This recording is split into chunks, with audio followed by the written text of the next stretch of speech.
Congolaises, Congolais, mes très chers compatriotes.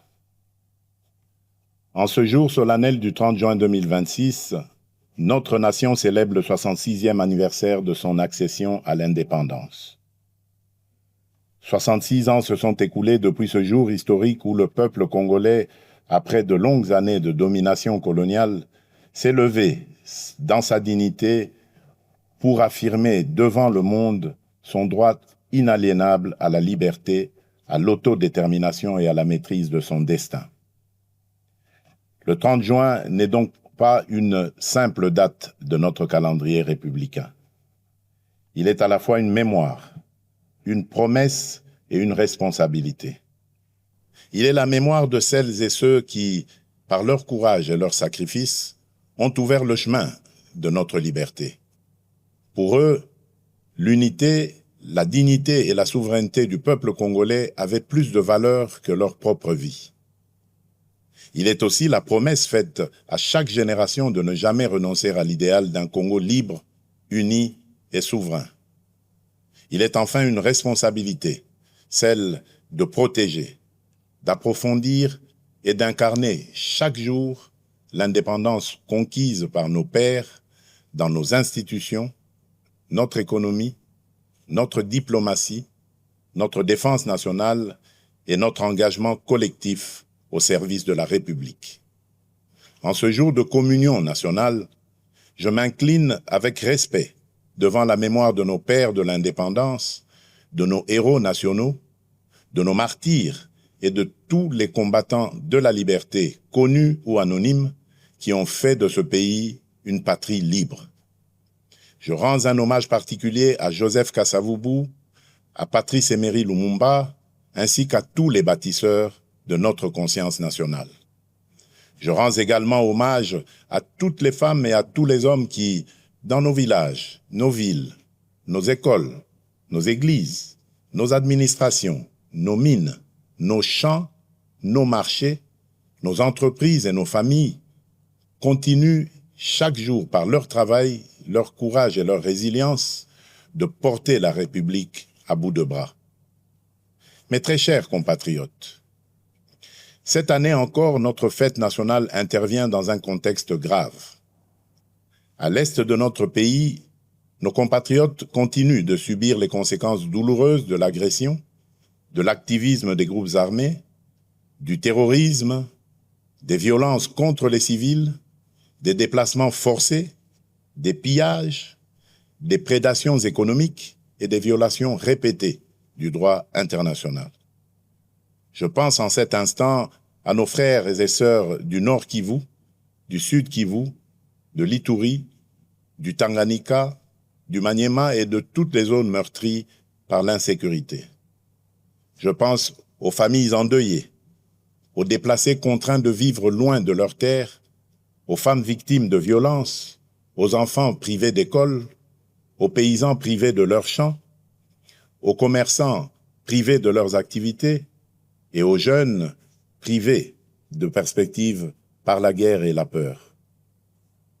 À chacun d'entre eux, je veux redire, au nom de la nation tout entière, vous n'êtes pas oubliés. Votre douleur est celle de toute la République et votre sécurité demeure une priorité absolue de mon action. Je rends un hommage solennel à nos forces armées, à notre police nationale, à nos services de sécurité ainsi qu'aux résistants patriotes Wazalendo engagés dans le cadre légal de la défense de la patrie. À vous qui tenez les lignes, qui défendez nos frontières et qui protégez nos populations, la nation reconnaissante vous dit merci. Votre courage est le rempart de notre souveraineté et votre engagement restera inscrit dans la mémoire de la République. Mes très chers compatriotes, l'année dernière, à la même période, je m'adressais à vous au lendemain d'avancées diplomatiques importantes, notamment dans le cadre de l'accord de Washington et des discussions de Doha. Ces démarches avaient ouvert une espérance et replacé la tragédie congolaise au cœur des agendas régionaux et internationaux. Elles ont surtout consacré une vérité essentielle aucune paix durable dans la région des Grands Lacs ne peut se bâtir contre la souveraineté de la République démocratique du Congo, ni au détriment de la dignité de son peuple. Le choix de la diplomatie n'a jamais été un signe de faiblesse. Il fut le choix de la responsabilité, de la maîtrise et de la recherche, par tous les moyens légitimes, de la fin des souffrances imposées à nos populations. Les accords de Washington, les discussions de Doha et les engagements de Montreux n'ont de sens que s'ils produisent des résultats concrets, vérifiables et irréversibles, le silence des armes, la fin de tout soutien aux groupes armés, le retrait effectif des forces étrangères non invitées, le désarmement des combattants, le retour digne et sécurisé des déplacés et des réfugiés, la protection des civils, la restauration de l'autorité de l'État, la justice pour les victimes et des garanties crédibles de non-répétition. La République démocratique du Congo reste engagée en faveur de la paix. Elle respecte sa parole, honore ses engagements et demeure ouverte au dialogue lorsqu'il est sincère, équilibré et conforme aux intérêts fondamentaux de la nation. Mais la paix ne peut être ni une mise entre parenthèses de la vérité, ni une récompense accordée à ceux qui prennent les armes contre la République, encore moins un compromis sur notre souveraineté, notre justice ou notre intégrité territoriale. La paix que nous recherchons est une paix juste, une paix qui respecte les frontières, restaure l'autorité de l'État, sanctionne les crimes et transforme nos ressources naturelles en instruments de développement et non en carburant de guerre. C'est cette paix-là que nous voulons, cette paix-là que nous défendrons. Je remercie nos partenaires qui accompagnent ces efforts, notamment les États-Unis d'Amérique, l'État du Qatar, l'Union africaine, l'Union européenne, les Nations unies, la SADC, l'EAC, la CIRGL, ainsi que tous les pays amis engagés en faveur de la paix dans notre région. La République démocratique du Congo ne sera plus réduite à l'image d'un pays que l'on convoite, que l'on pille ou que l'on déstabilise. J'en ai fait le serment devant la nation. Et depuis mon accession à la magistrature suprême, je travaille à faire reconnaître notre pays pour ce qu'il est véritablement appelé à devenir, c'est-à-dire un pilier de paix, de croissance, de transition énergétique, de stabilité régionale et de prospérité partagée en Afrique et dans le monde. Le regard porté sur notre pays est d'ailleurs en train de changer. La République démocratique du Congo n'est plus seulement perçue comme un territoire de crise, elle est désormais identifiée comme un pays solution, grâce notamment à nos minerais critiques, le cobalt, le cuivre, le coltan, le lithium, qui participent déjà à façonner l'avenir du monde et confèrent à notre pays un levier historique de repositionnement et de transformation. C'est dans cette perspective que s'inscrit le partenariat stratégique que nous construisons avec les États-Unis d'Amérique ainsi que ceux que nous entendons nouer avec nos autres partenaires. Tous doivent répondre à une exigence claire, servir les intérêts fondamentaux du peuple congolais, renforcer notre souveraineté, soutenir la paix, favoriser la transformation locale, sécuriser les chaînes de valeur et créer des emplois durables pour notre jeunesse. Le temps où nos minerais étaient extraits chez nous, exportés à l'état brut, valorisés ailleurs, puis revendus au monde pendant que nos populations demeuraient dans la pauvreté, appartient désormais au passé. C'est dans cette même perspective que la République démocratique du Congo assume la présidence de la Conférence internationale sur la région des Grands Lacs, la CIRGL, avec l'ambition d'en faire un cadre plus utile, plus responsable et plus efficace au service de la paix, de la sécurité, de la stabilité et du développement partagé. Nous y défendons des principes clairs de respect de l'intégrité territoriale des États, de non-ingérence, de lutte contre l'exploitation illégale des ressources naturelles, d'intégration économique, de sécurité collective et de responsabilité face aux engagements pris. C'est également cette voix que notre pays portera au Conseil de sécurité des Nations Unies notamment lors de la réunion de haut niveau que j'aurai l'honneur de présider le mois prochain sur les liens entre ressources naturelles, paix, sécurité et développement durable. Notre message sera clair. Les ressources naturelles de la République démocratique du Congo ne doivent plus être regardées comme une malédiction. Elles doivent devenir un levier de paix, de prospérité, de souveraineté, de justice et de transformation pour le peuple congolais. Mes très chers compatriotes, la santé de nos populations demeure une priorité essentielle de notre action publique. Aucune nation ne peut prétendre à une prospérité durable sans un système de santé solide, accessible et résilient. C'est dans cet esprit que nous avons poursuivi ces dernières années le renforcement de nos infrastructures sanitaires, des capacités de nos personnels de santé, de la surveillance épidémiologique et de la recherche médicale, notamment à travers l'expertise reconnue à l'Institut national de recherche biomédicale, l'INRB en sigle. Alors que ces efforts se poursuivent, notre pays fait face à une nouvelle épreuve sanitaire, la résurgence de l'épidémie de maladie à virus Ebola causée par la souche Bundibugyo. Cette nouvelle flambée épidémique touche principalement les zones de santé de Rwampara, Mongwalu et Bunia dans la province de l'Ituri. En ces circonstances douloureuses, j'adresse d'abord la compassion de la nation aux familles qui ont perdu un être cher, ainsi qu'à toutes les personnes touchées par cette épreuve. Face à cette menace, les mécanismes de riposte ont été rapidement activés. Fort de l'expérience acquise lors des précédentes flambées d'Ebola, notre pays dispose aujourd'hui de capacités renforcées pour prévenir, détecter, isoler, prendre en charge et protéger nos populations. Un plan global de riposte budgétisé à 319 millions de dollars américains a été élaboré. Les premiers moyens nécessaires ont été mobilisés en urgence par le gouvernement afin d'appuyer les opérations sur le terrain, limiter la propagation de la maladie et sauver le plus grand nombre de vies possible. Je veux ici saluer le courage et le professionnalisme de nos médecins, chercheurs, infirmiers, techniciens de laboratoire, agents de santé communautaires, équipes de surveillance, autorités provinciales, autorités coutumières, partenaires techniques et financiers, ainsi que des communautés locales engagées dans cette riposte. Dans des conditions souvent difficiles, parfois au contact même direct du danger, ces femmes et ces hommes protègent des vies, rassurent les familles, accompagnent les malades et renforcent la résilience de notre système de santé. Ils méritent la reconnaissance de toute la nation. J'appelle nos compatriotes vivant dans les zones concernées, ainsi que l'ensemble de la population, à demeurer vigilants, responsables et disciplinés. Ebola n'est ni une rumeur, ni une honte.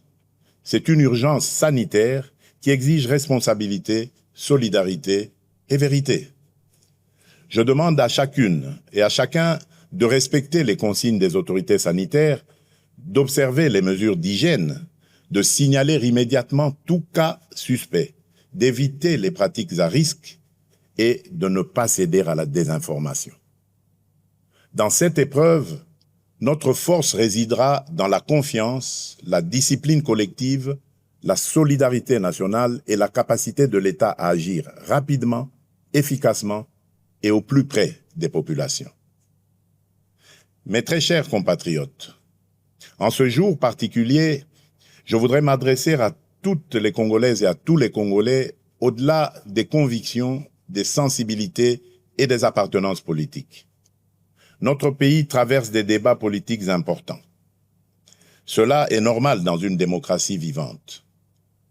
Le débat est légitime, le désaccord est naturel, la contradiction est utile lorsqu'il s'exprime dans le respect de la République, de ses institutions, de ses lois et de l'intérêt supérieur de la nation. Je veux cependant rappeler un principe essentiel: aucune ambition personnelle ou partisane ne vaut plus que la paix de tous. Aucune divergence politique ne doit être plus forte que l'unité de la République. Aucune stratégie de conquête ou de contestation du pouvoir ne doit fragiliser la souveraineté du peuple congolais. J'entends les discussions suscitées autour de la Constitution et des réformes institutionnelles. Dans une démocratie, aucune question d'intérêt national ne doit être confisquée ni interdite de réflexion. Mais dans le même temps, aucun débat touchant au pacte fondamental de la nation ne peut être conduit dans la précipitation, la manipulation ou l'obsession politicienne. La Constitution n'est ni un instrument de circonstance, ni un objet de convenance. Elle organise notre vie commune, garantit l'équilibre de nos institutions, consacre les droits du peuple et protège la stabilité de la République. En débattre exige donc sérénité, rigueur, transparence et sens élevé de l'intérêt général.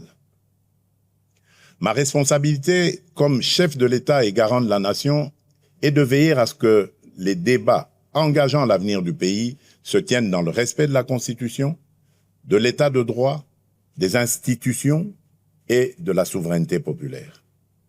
Elle est aussi d'écouter, d'apaiser, de clarifier et, lorsque cela s'impose, de rechercher les voies d'un consensus national responsable. S'agissant de la loi référendaire adoptée par les deux chambres du Parlement, je tiens à rappeler qu'elle relève du fonctionnement normal de nos institutions et du principe de séparation des pouvoirs. Dans une république démocratique, le Parlement débat, délibère et légifère. Le président de la République, garant du bon fonctionnement des institutions, exerce les prérogatives que lui confère la Constitution. Les juridictions compétentes, quant à elles, veillent au respect de l'ordre constitutionnel et de l'état de droit.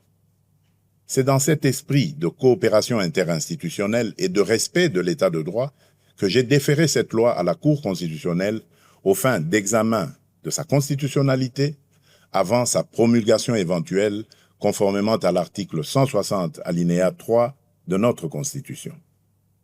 Cette démarche procède d'une conviction républicaine profonde. Dans une démocratie, aucune décision, aussi importante soit-elle, ne saurait s'affranchir des règles, des procédures et des garanties que nous impose la loi fondamentale.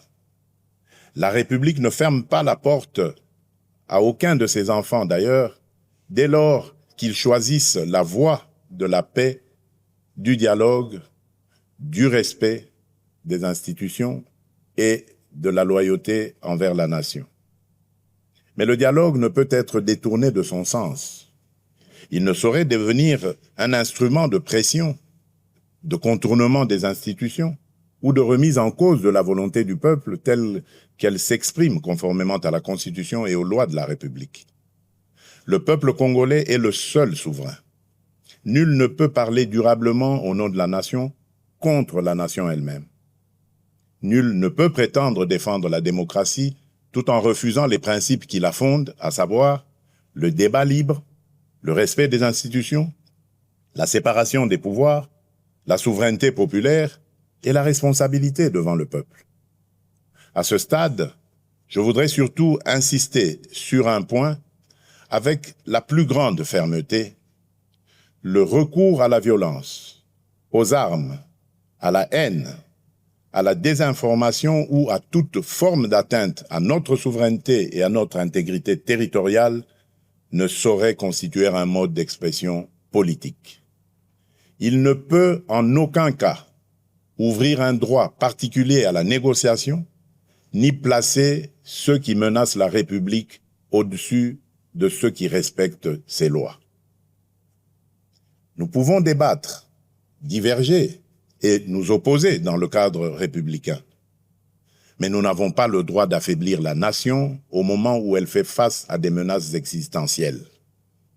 Face aux défis qui pèsent sur notre pays, l'unité nationale n'est pas une option, elle est une exigence historique, elle est un impératif absolu. J'appelle donc les acteurs politiques, de la majorité comme de l'opposition, les responsables sociaux, religieux, économiques, médiatiques et associatifs, ainsi que l'ensemble de la société civile, à faire preuve de hauteur, de retenue et de responsabilité. Mes très chers compatriotes, au milieu des épreuves que traverse notre nation, cette année nous aura également offert un puissant motif de fierté collective. Nos léopards viennent d'écrire une page historique du football congolais. 52 ans après notre dernière participation à une Coupe du Monde, ils ont non seulement ramené la République démocratique du Congo sur la scène mondiale, mais ils viennent aussi de franchir, avec courage et panache, un cap inédit de notre histoire sportive.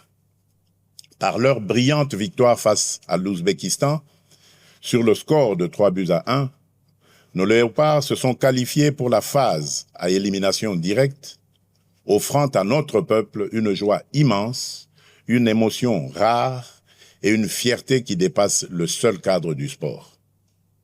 Au-delà du résultat, cette victoire porte une signification profonde.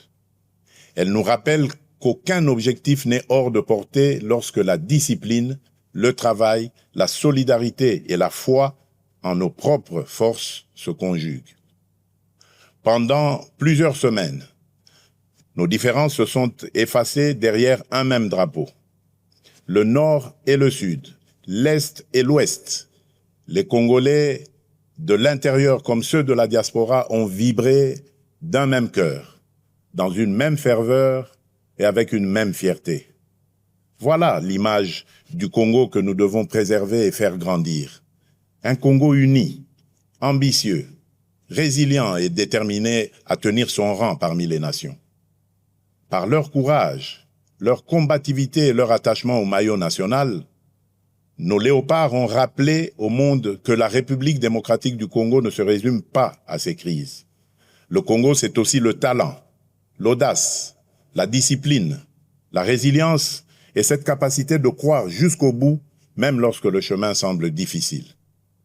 J'adresse, au nom de la nation, mes chaleureuses félicitations aux joueurs, au staff technique, aux dirigeants sportifs, à la fédération, aux supporters, ainsi qu'à toute la jeunesse congolaise qui s'est reconnue dans cette magnifique aventure.